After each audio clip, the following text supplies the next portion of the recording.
Something remarkable happened on the 27th of April, 2026, and most people barely noticed. CATL, the world's largest battery manufacturer, secured the biggest sodium-ion battery order ever recorded, a 3-year agreement with energy storage company HyperStrong for 60 gigawatt-hours of sodium-ion batteries. 60 gigawatt-hour. To understand how significant that is, consider this.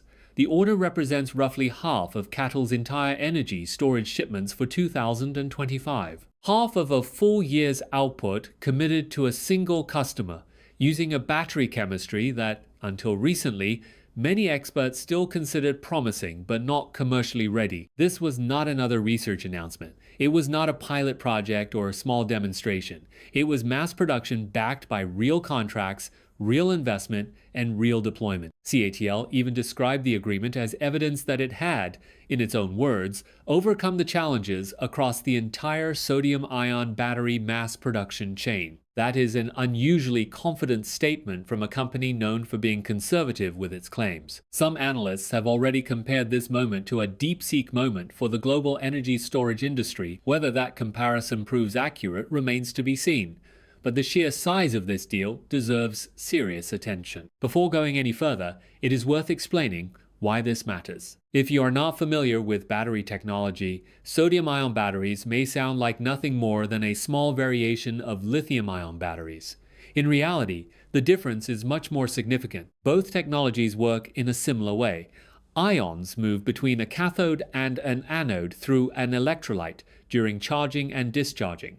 The key distinction is the element involved. Lithium-ion batteries rely on lithium, while sodium-ion batteries use sodium instead. That single substitution has enormous implications for manufacturing costs, supply chain security, and where these batteries can be used. The raw materials tell the story. Sodium carbonate, the primary precursor used in sodium-ion batteries, typically costs between $100 and $500 per ton. By comparison, lithium carbonate fluctuated between roughly $6,000 and $83,000 per ton from 2020 through 2024. According to IRENA, that price difference is substantial. Sodium is also around 1,000 times more abundant than lithium in the Earth's crust and exists in virtually unlimited quantities within seawater. In simple terms, sodium comes from common salt, making it one of the most widely available resources on the planet. The advantages extend beyond abundance. Sodium-ion batteries eliminate the need for expensive materials such as cobalt and nickel. Instead, they rely on lower-cost cathode materials like manganese and iron. They also use aluminum current collectors on both electrodes, whereas lithium-ion batteries require significantly more expensive copper on the anode side. Individually, these differences may seem modest, but at industrial scale, they translate into substantial cost savings. So, if sodium is cheaper, more abundant, and easier to source, why has lithium dominated the battery industry for so long? The answer lies in history. Research on sodium-ion batteries dates back to the 1970s and 1980s, developing alongside lithium-ion technology. However, lithium quickly attracted more investment, more manufacturing capacity, and greater commercial interest, while sodium remained largely confined to laboratories because of several persistent technical challenges. The biggest obstacles were energy density, cycle life, and large-scale manufacturing.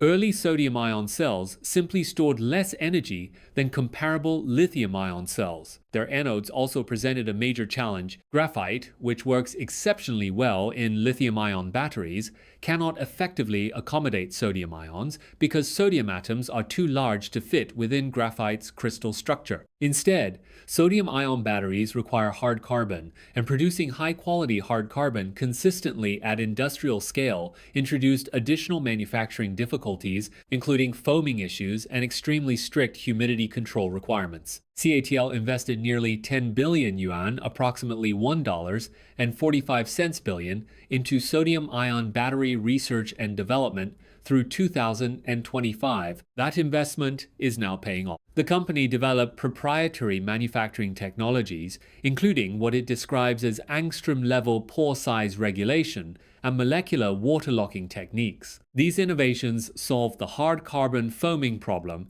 and enabled stable, high-volume production of high-performance sodium-ion cells.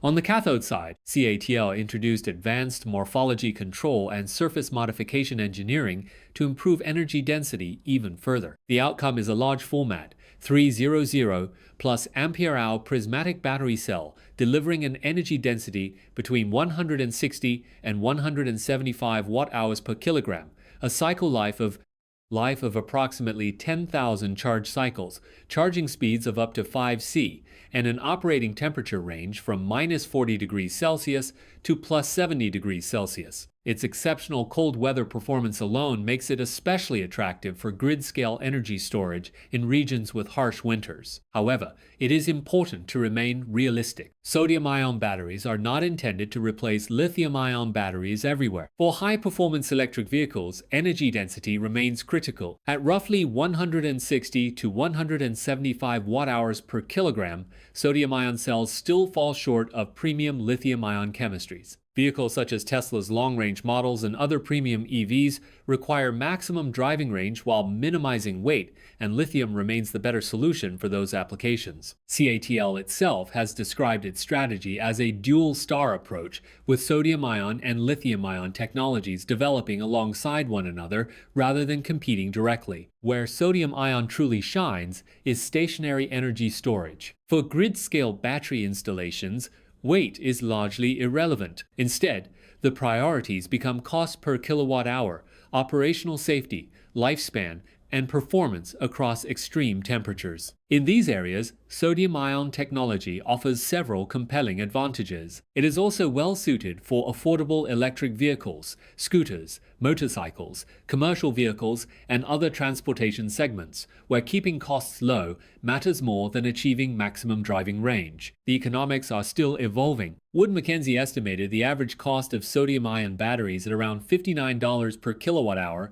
in 2025, compared with approximately $52 per kilowatt hour for lithium iron phosphate LFP batteries. At the moment, sodium-ion cells remain slightly more expensive because manufacturing has not yet reached sufficient scale to unlock their full cost advantage. IRENA projects that large-scale production could reduce sodium-ion battery costs to around $40 per kilowatt hour, creating a significant economic advantage. Orders like CATL's 60 gigawatt-hour agreement are exactly the kind of industrial scale needed to make that happen. CATL is also investing heavily to support future production. The company has announced plans to spend another 5 billion yuan, roughly $735 million, to construct an additional 40 gigawatt hours of annual sodium-ion battery manufacturing capacity in Fujian province. That expansion comes on top of the HyperStrong agreement and a broader partnership under which HyperStrong committed to purchasing 200 gigawatt hours of CATL battery cells